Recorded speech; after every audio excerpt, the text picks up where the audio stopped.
Fala, minha nação tricolor, sejam bem-vindos a mais um vídeo aqui no canal Meu Bahia. No vídeo de hoje a gente vai falar sobre a preparação do Bahia para enfrentar o Sport na próxima quarta-feira pelo Campeonato Brasileiro na Arena Fonte Nova. Vamos falar também sobre o mercado de transferências e trazer informações exclusivas sobre Rafael Ratão. Então já conto muito com o teu like no início do vídeo para você poder ajudar o canal e também o nome do Esporte Clube Bahia. Conto com a tua participação nos comentários, deixando a tua opinião sobre os assuntos que a gente vai comentar no vídeo de hoje. E não se esquece de se inscrever no canal se ainda não for inscrito, para poder ajudar a gente a chegar a 20 mil por aqui e você, torcedor, não perder nenhum conteúdo. Meu nome é José Victor, para quem ainda não me conhece, eu sou produtor de conteúdo aqui do Meu Bahia e também estudante de jornalismo. E vamos começar esse vídeo para a gente não perder tempo falando sobre a preparação do Bahia para enfrentar o Sport na próxima quarta-feira pelo Campeonato Brasileiro. O técnico Rogério Ceni tem alguns reforços para essa partida, vou explicar para vocês um pouco mais.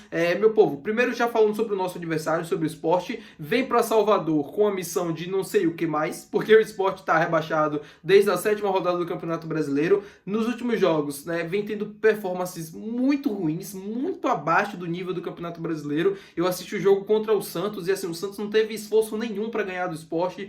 Com isso aqui já conseguiu meter um 3-0. Se o Bahia realmente se comprometer, fazer um grande jogo, imprimir o ritmo que a gente já sabe, que a gente já conhece desse Bahia dentro da Fonte Nova, eu não tenho dúvidas que a gente vai vencer o jogo e pode até se transformar numa goleada. Agora, o Bahia precisa encarar o jogo com a seriedade que ele pede, O Bahia não pode simplesmente dizer, é o Sport, é o último colocado, de rebaixado, e já ganhei, vou jogar isso aqui, vou ganhar o jogo. Não, muito pelo contrário. É ganhar bem e importante, fazer saldo de gol.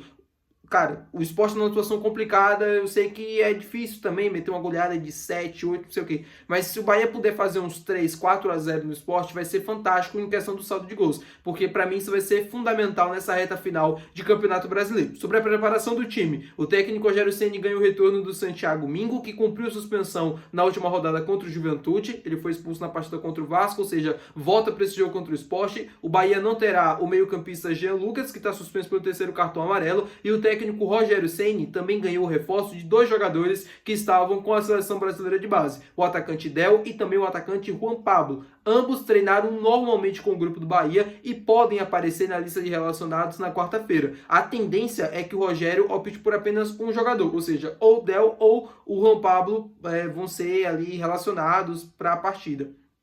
Eu acho que o Juan Pablo sai na frente, O próprio Rogério já disse que o Del ainda precisa evoluir fisicamente, ainda precisa evoluir em alguns pontos, e o Juan Pablo já foi relacionado para vários jogos sob o comando do Rogério, já tem a confiança dele, vamos dizer assim. Então acredito que entre o Del e o Juan Pablo sai na frente nessa disputa por uma vaga ali entre os relacionados. Agora, o Del fez uma excelente Copa do Mundo Sub-17, foi um dos destaques da seleção brasileira, foi o artilheiro do Brasil e o 3º maior artilheiro da competição, tanto é que ele levou a chuteira de bronze, que é dada para o jogador que ficou em 3º na lista de artilharia. Então o Del vem de um momento muito bom e poderia ser útil também, na minha opinião, num jogo contra um time que já está rebaixado, contra um time que, enfim, dá para você utilizar um jogador da base, dá para você colocar ali a depender de como seja a partida, de como seja o placar, nos últimos 15, 20 minutos da partida. Acho que poderia muito bem colocar o Juan Pablo ou até colocar o Del para dar minutagem a eles e até experiência também no time de cima, na equipe profissional. Então vamos torcer para que eles consigam fazer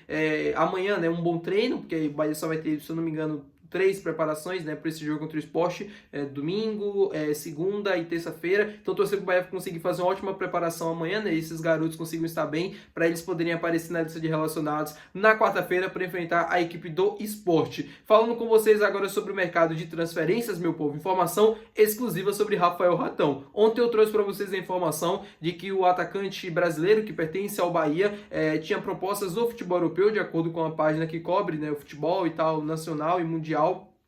Ele tinha propostas do futebol europeu e tudo mais, e eu falei para vocês que iria apurar essa situação, ia buscar informações e tal, para passar aqui para vocês. Primeiro eu quero falar sobre a temporada do Rafael Ratão, e aí depois eu entro de fato nas propostas, o que é verdade e o que não é verdade. O Rafael Ratão, ele vem tendo a temporada mais artilheira da sua carreira. São 21 gols marcados em 40 jogos disputados em 2025 com o Cerezo Osaka, time da primeira divisão do futebol japonês. Ou seja, ele tem uma média superior a 0,5 gols por jogo, o que é uma média muito alta, assim, uma média muito boa. No campeonato japonês, se eu não me engano, são 35 jogos e 18 gols marcados, uma média também excepcional. Somando todas as temporadas da carreira do Rafael Ratão, é a temporada disparada em que ele mais marcou gols. A temporada que ele havia mais marcado gols antes dessa agora no futebol japonês foi em 2021, 2022, quando ele jogou, se eu não me engano, por um time da Eslováquia e depois pelo Toulouse da França, que ele marcou 13 gols. Mas assim, você comparar 13 para 21 gols marcados em uma temporada que tá chegando ali no final no Japão, cara, é muita coisa, é muita diferença. E ele conseguiu evoluir muito, melhorar bastante, ele tá feliz, tá fazendo vários gols e isso obviamente credencia ele a uma possível venda. Ele pertence ao Bahia e tem emprestado ao CZ Osaka. O CZ Osaka tem uma prioridade, né, na aquisição do jogador em definitivo, por já estar servido como vitrine, né, para o jogador. O Bahia sabe disso. O Rafael Ratão não volta para o Bahia para o ano que vem, não é uma opção ele voltar para cá. Ele não conseguiu ter a minutagem que ele queria, não saiu tão bem assim, até com, acho que a relação com o Rogério obviamente que é boa, mas ele gostaria de ter mais minutos, então ele conseguiu encontrar isso lá fora e acho que dificilmente ele voltaria para o Bahia, então voltar para cá não é uma opção para ele. Ele tem a opção do futebol japonês, do CZ Osaka e de outros clubes japoneses que são interessados na sua contratação pela temporada que ele vem fazendo. Se eu não estou enganado, ele está em segundo na artilharia, só está atrás do Léo Ceará, que também, né, passou aqui pelo Vitória, depois ele foi adquirido em definitivo pelo Bahia, mas foi vendido sem ao menos jogar aqui no Bahia. E tem o Rafael Ratão brilhando também ao lado dele lá no futebol japonês. Ele tem a opção do Japão e tem a opção também do exterior. Não consegui confirmar se de fato ele tem propostas e sondagens do futebol europeu, mas eu sei que tem propostas e sondagens de fora do futebol japonês. Ou seja, o Rafael Ratão atrai o interesse de vários lugares do mundo e uma venda é quase que certa para a próxima temporada, de acordo com as minhas informações. Eu acho que a chance dele voltar para cá e jogar são remotas. Pela vontade do atleta, até também pela relação ali com a comissão técnica. Ele ficou chateado por não ter minutagem, isso é notório, ele fala em todas as entrevistas, então acredito mesmo que o destino dele deve ser fora do Bahia em 2026. Não é uma surpresa para mim, não fico chateado com isso, não fico assim, poxa, ele poderia voltar, até porque eu já esperava isso. Ele já demonstrou meio que publicamente que a vontade dele é de permanecer no futebol lá fora, seja no futebol japonês ou seja em outro lugar, e ele não tá errado, ele quer ter minutagem, aqui ele não teve e tá tudo bem. Ele teve uma ótima temporada no futebol japonês, isso credencia ele obviamente a uma venda, a uma saída, e se vai fazer bem pro Bahia, tá tudo certo, tá tudo tranquilo, que ele possa seguir a sua carreira tranquilamente em qualquer outro lugar. Fiquei surpreso, não vou mentir para vocês, com a temporada que ele vem fazendo, e não esperava, para ser bem sincero, mas ele conseguiu dar a volta por cima na carreira dele, ele conseguiu ter a temporada mais artilheira, ele conseguiu estar bem, tá feliz, ele tem minutagem, jogou 40 jogos na temporada. Aqui no Bahia, em 2024, ele jogou 35 jogos, marcou, se eu não me engano, 3 ou foi 4 gols, assim, não teve uma boa temporada, não teve tantas oportunidades, não teve tantos minutos dentro do campo. São 35 jogos, mas se você olhar dos jogos que ele iniciou, deve ser lá uns 10, 12 jogos, assim, bem pouco mesmo. Então fico feliz que ele conseguiu se encontrar no futebol japonês e que ele conseguiu ter sucesso por lá. Tá bom, meu povo? Muito obrigado por você ter assistido esse vídeo. Se você gostou, não esquece de deixar o teu gostei, que é importante. Não esquece de se inscrever no canal e até o próximo vídeo. Valeu, tchau!